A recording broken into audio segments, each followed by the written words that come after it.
Labdien! Šajā video par to, kā nokopēt kursu no vienas Moodle platformas uz otru. Konkrēti būs e-kursi RTLV un Ortus. Kāpēc tas ir nepieciešams? Tāpēc, ka e-kursi RTLV, tāpat kā RTLV, var pārtraukt savu darbību jebkuram momentam, un šobrīd viņu izmantot ir diezgan riskanti. Tāpēc būtu vēlams vai nu izveidot rezerves kopiju savam kursam, saglabājot viņu kaut kur savā datorā, vai uzreiz pārcelt uz Ortusu. Darba secība ir šāda. Izlēmies kursu, kuru gribam kopēt, ņemam kursu atkārtot izmantošanam, izlēmies dublējums, izlēmies, ko mēs gribam kopēt. Ļoti uzmanīgi apsveriet iespēju kopēt reģistrētus lietotājus, jo šajā gadījumā būs kopā ar kursu tiks nokopēti studentu dati ar iesniegtiem uzdevumiem un tā tālāk, kas varētu būt diezgan liels apjoms. Tāpēc, ja jums speciāli nevajag to, labāk šo opciju noņemt, ir tīpaši ņemot vērā to, ka studentu dati viņi netiks pārnesti korekti uz Ortusu, jo tur ir cita autentifikācijas sistēma. Tāpēc šo 90% gadījumā vajadzētu ņemt nost. Ejam tālāk. Nākamais soli ir iespēja precizēt, ko jūs tieši gribat kopēt. Varbūt kaut kādas sadaļas jums nav aktuāls, varbūt kaut kāda resursi ir nav maz svarīgi. Jā, tad ejam tālāk. Un pēdējais solis te ir pārskats, un mēs varam veikt dublēšanu.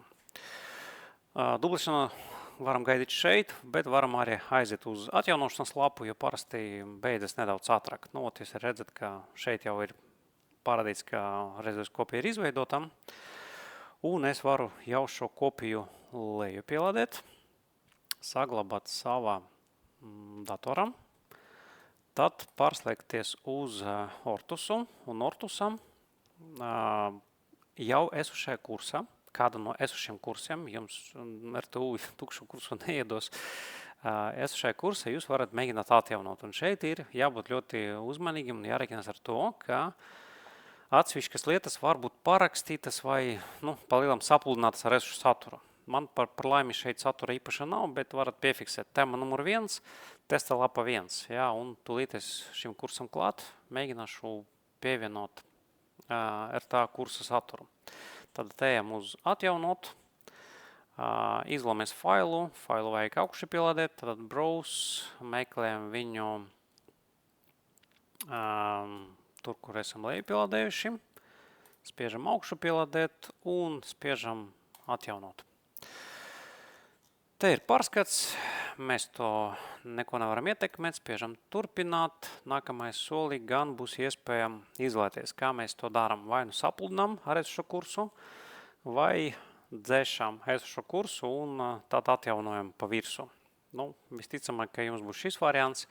Ja jums ir piešķirts tukšais kurs, tad varat ņemt šo, bet jebkurā gadījumā atstājiet pirmo variantu, jo, kā redzēt, RTU katram kursam izveido to galviņu ar pamatdatiem, tāpēc labāk šo atstāt pirmo opciju. Spiežam turpināt. Tālāk atkal ir iespēja atlasīt kaut kādus elementus. Šeit man nemaz nebija, filtri man nemaz nebija, bet jūs īstenībā varat atstāt bez izmaiņām. Grupas noteikti nav aktuāli vairs, jā, līdz ar to šo to var ņemt ārā, bet palielam varat arī neko nemainīt šajā solī. Tālāk, nākamais soli. Kursa konfigurāciju neparakstam, jo savādāk jūs nomainīsiet kursa nosaukumu, kas nav vēlams. Tālāk, rekur jau konkrēts saturs, ko jūs gribat no šīs rezerves kopijas atjaunot, tad varam atkiksēt, ko mums vajag, ko mums nevajag. Es laika ekonomēs nolūkos, piemēram, izņemšu šo nodaļu, spiežam tālāk, pārskats un veikt atjaunošanu. Un šeit parādās sarkanais paziņojums par to, ka RTA Moodle versijā, neskatoties to, ka viņa jau nav netika atjaunota kopš 1. aprīļa pagājušā gada, viņa joprojām ir jaunākā nekā RTU šobrīd izmantojamā versijā. Tas tā. Spiežam turpināt un gaidām, kad būs pabeigta atjaunošana. Spiežam turpināt un ko mēs redzam. Tātad tur, kur man bija tēma numur 1, palika vecais nosaukums. Tātad, respektīvi, tas nosaukums, kas bija no iepriekšējā kursā, viņš šeit neparādās. Jā, bet toties man nebija otras nodaļas, un šeit parādīs jau šis aktuāls nosaukums. Treša tēma es nekopēju, tāpēc šeit ir bez nosaukuma, un ceturta tēma ir izveidota.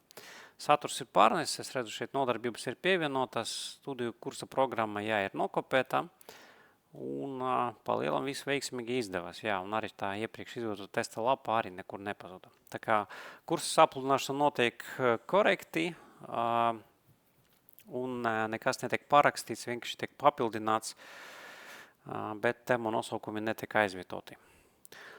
Nu, lūk, tas arī viss. Pa lielam var darboties tālāk jau Hortusā. Vēl visiem veiksmi!